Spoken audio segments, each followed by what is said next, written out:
Today was with Stephanie Smith, and I'm not Stephanie, but I am going to flip the camera around and have a conversation with Stephanie and try to bring you some of the information that was shared today, and hopefully that helps you out. So let's go to one, and there is Stephanie. Stephanie, thanks for being with us. Where's home for you? Oh, no problem.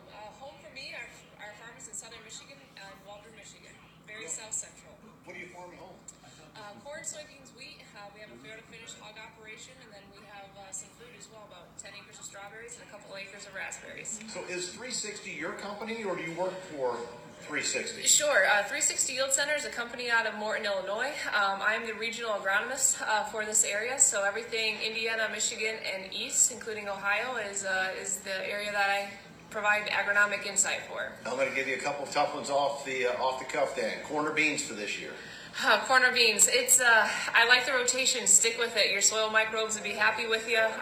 Breaking down that residue, getting optimum yield. I really like a rotation. What if the economics make it a real challenge? Is there an alternative? I mean, some guys got to really think. I got to think about some plans. I can't do everything, and of course, some of the other things you're going to point out may help in that economics category as well. Everybody's bottom line is a little bit different. Obviously, is if we can market this as smart as we can, that's step one. Step two is obviously you have to have bushels to sell. We have to go after return on investment when we make these bushels. For me to push the pencil, I make a little bit more money growing soybeans at this point.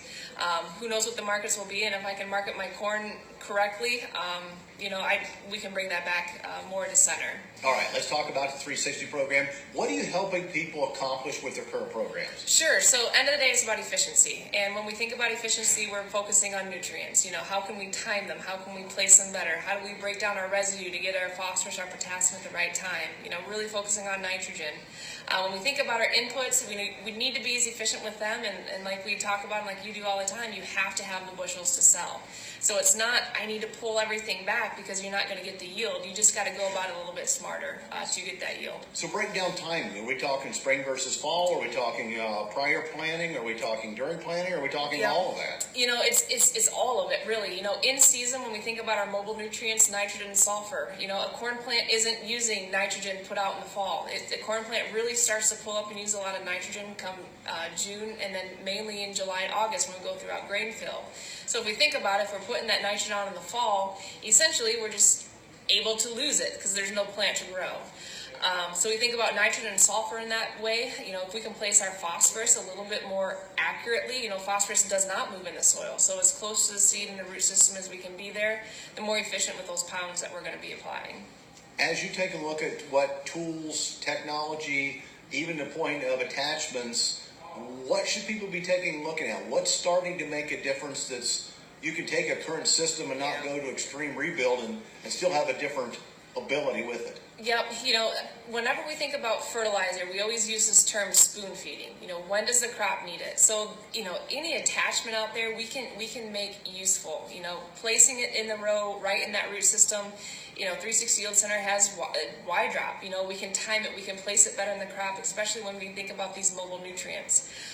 Depending on the year, we don't know if it's going to be a drought or a flood. We don't know where our yield potential is. So if we can wait and delay that application until we see the type of year we're going to be having, we might be able to shoot the moon and look for 300 bushel corn, or it might be a drought year and we can conserve on what we're applying. We just have to be reactive in season to what the weather is. I'm going to throw you one more and see what your reaction is. What's the planting depth? There seem to be some studies that we may have thinking we were doing things, speeded up, and maybe not got what we thought, and the end reaction is I'm not liking my yield as a result. Yep. When we look at corn, there's been some ideas that you plant to moisture.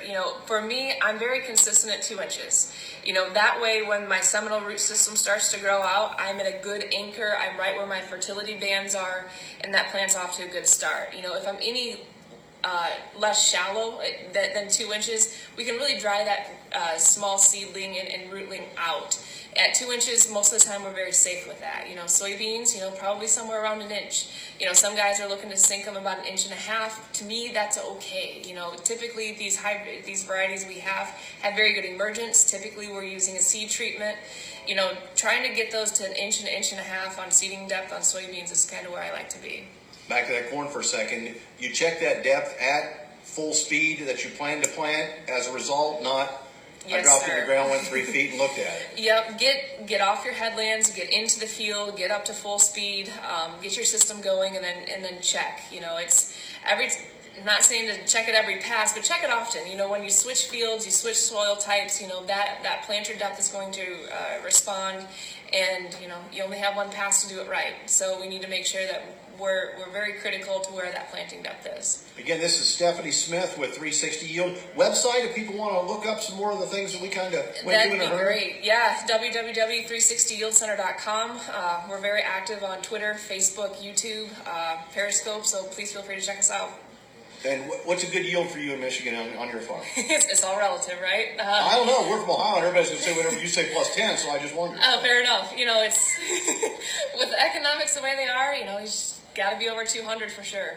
And for a lot of people, unfortunately, you know, we talk about $4 corn, and a lot of times, well, what's it cost to get to that? But for a lot of guys, it's a similar thing. It's like, here's kind of the benchmark we have to have, and unfortunately, those other countries are doing similar kind of things, and we all have to deal with it. So spot on. There you go. Stephanie Smith, my guest from 360 Yield. She was one of the featured speakers today at Fennig Equipment.